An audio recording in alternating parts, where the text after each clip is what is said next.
Kansas State successfully completes the upset against the Iowa Hawkeyes. I told y'all Big 50 was going to clap Iowa up. They finally going to put respect on her name again, but before I talk about Iowa, I want to have a more serious conversation.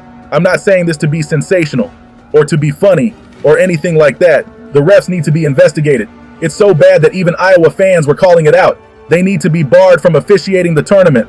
They were either following orders provided to them or are too incompetent. I know everyone didn't watch the game and isn't aware of what happened. I'm not sure when this video will go up. There may or may not be clips in the background showing the ridiculous calls.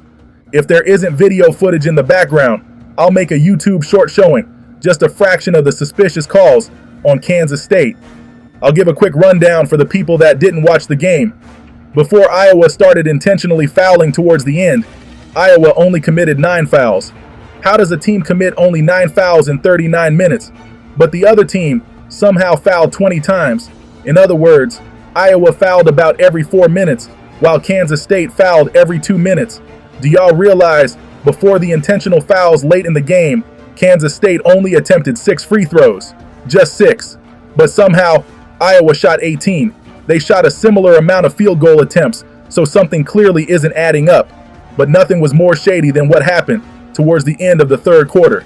Kansas State was supposed to have the ball after a shot clock violation with 7 seconds left. The quarter mysteriously ends with literally no explanation. Keep in mind, it was a one-possession game at the time.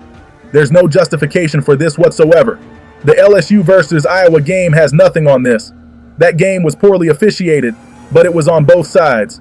Compare the foul and free throw disparity of the LSU game compared to the Kansas State game. It's night and day.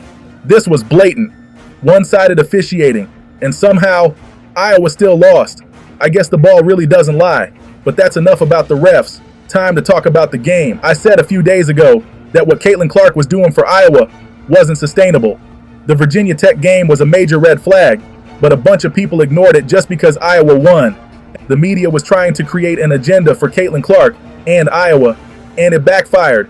They wanted Iowa to be a top 2 or 3 team so bad. Iowa is good, but they were overhyped. They never were top 3, and it only took 4 games to show it.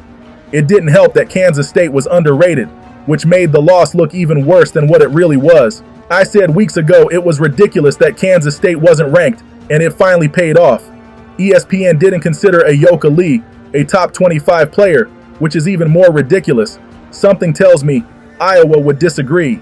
She was dealing with early foul trouble and still dropped 22 points, 12 rebounds on 9 for 14 shooting. Meanwhile, Caitlin Clark had the second worst performance in her entire career. The only time she played worse was her freshman year against Northwestern. Iowa as a team shot 21 threes. Caitlin Clark took 16 of them. Iowa as a team took 61 shots. Caitlin Clark shot 32 of them. I don't care how good somebody is, this is unacceptable. I would understand if she was red hot or something, but she was shooting terribly and didn't stop. Out there looking like a stormtrooper. But Caitlin Clark will be fine. I think people are overreacting a little bit. One game doesn't define her as a person or a player. Yes, she was awful, but that doesn't mean she's overrated, overhyped, or whatever adjectives people are using. But guess who won't be okay? The Iowa Hawkeyes. Actually, they'll probably be fine in the Big Ten because no other team has looked super impressive, and they are just as undersized as Iowa. But if we are talking about winning a national championship, this team is cooked. Not because they lost to Kansas State, but the fact it's confirmation of Iowa's flaws. They overly rely on Caitlin Clark. Even if Caitlin Clark has a superhuman game, I still think there are teams they can't beat. How is this team supposed to beat UCLA? Lauren Betts can easily destroy Iowa the same way Ayoka did.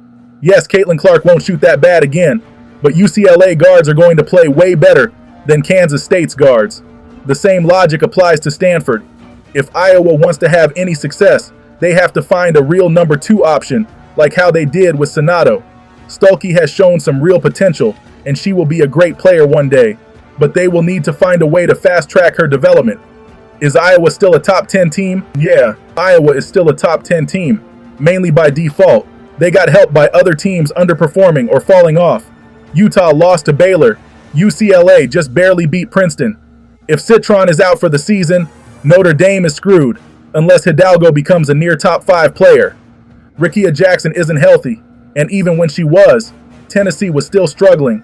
But despite all that, there's no way Iowa should be top 5 when the next AP poll comes out.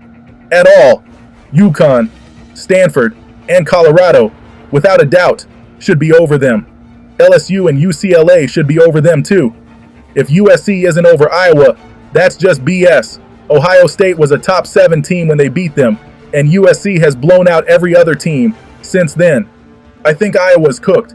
I could be wrong, but this gives me 2022 vibes. I could see this team getting Creightoned again. All it takes is Caitlin to have a bad game, and it's a wrap. I think Iowa's ceiling is a Big Ten championship. This isn't a UConn or LSU situation where they got upset, but the roster talent is clearly there. Where the heck is Caitlin getting help from? There's people that can step up, but not on a consistent nightly basis. Yes, they had a slow start last year and made it to the national championship, but I don't see Warnock and Sonato anywhere. That's all I got for today. How do you feel about Iowa? Is this a sign of things to come, or are they still one of the best teams in basketball? If you're interested in how the freshmen have been doing across the country so far, stay tuned, because there will be a video talking about it sometime this weekend. As always, thanks for watching.